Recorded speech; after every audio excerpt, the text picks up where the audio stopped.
Sampurasun, Palawargi. Pastinya kalian pernah berkunjung ke kawasan Malioboro di Yogyakarta? Berikut Yumal TV rangkumkan sejarahnya. Malioboro merupakan salah satu kawasan paling terkenal di kota Yogyakarta dan telah menjadi simbol sejarah, budaya, serta denyut kehidupan masyarakat sejak ratusan tahun lalu. Nama Malioboro dipercaya berasal dari bahasa Sanskerta Malyabara yang berarti karangan bunga, merujuk pada tradisi penyambutan tamu kerajaan dengan bunga. Pendapat lain menyebutkan nama Malioboro berasal dari nama pejabat Inggris, Marlborough. Meskipun versi ini kurang kuat secara historis, sejarah Malioboro tidak dapat dipisahkan dari berdirinya Kesultanan Yogyakarta pada tahun 1755. Setelah perjanjian Giyanti, sejak awal Malioboro dirancang sebagai bagian dari sumbu filosofis Yogyakarta yang membentang dari Gunung Merapi, Tugu Palputih, Jalan Malioboro, Keraton Yogyakarta, hingga Pantai Parangtritis.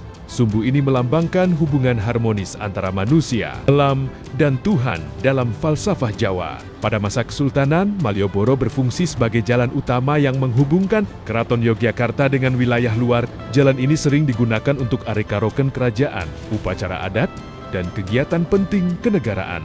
Keberadaan Pasar Beringharjo di sisi timur Malioboro sejak abad ke-18 menjadikan kawasan ini pusat kegiatan ekonomi rakyat. Memasuki masa kolonial Belanda, Malioboro berkembang pesat sebagai kawasan administrasi dan perdagangan.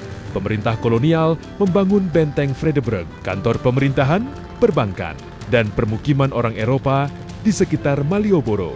Jalan ini menjadi pusat aktivitas ekonomi modern, sekaligus ruang pertemuan antara budaya lokal dan barat. Pada masa pendudukan Jepang dan awal kemerdekaan Indonesia, Malioboro memiliki peran strategis. Kawasan ini menjadi saksi berbagai peristiwa penting, termasuk perjuangan mempertahankan kemerdekaan.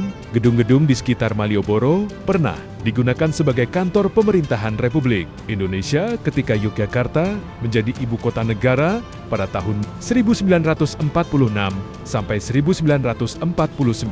Pasca kemerdekaan, Malioboro terus berkembang sebagai pusat perdagangan, pariwisata, dan budaya. Pedagang kaki lima, seniman jalanan, serta toko-toko batik menjadikan Malioboro ruang hidup masyarakat yang dinamis. Pemerintah daerah kemudian melakukan penataan agar Malioboro tetap menjadi kawasan ramah pejalan kaki tanpa menghilangkan nilai sejarah dan budayanya. Hingga kini, Malioboro bukan sekadar jalan, melainkan ruang sejarah yang hidup. Ia mencerminkan perjalanan panjang Yogyakarta dari pusat kerajaan, masa kolonial, perjuangan kemerdekaan, hingga menjadi kota budaya dan pariwisata yang dikenal dunia. Malioboro adalah saksi bisu perubahan zaman yang tetap mempertahankan jati diri dan ruh kebudayaan Jawa. Jika video ini bermanfaat, silahkan like, share, dan subscribe. Sampai jumpa di episode selanjutnya. Terima kasih. Sampurasun, Jabar Istimewa.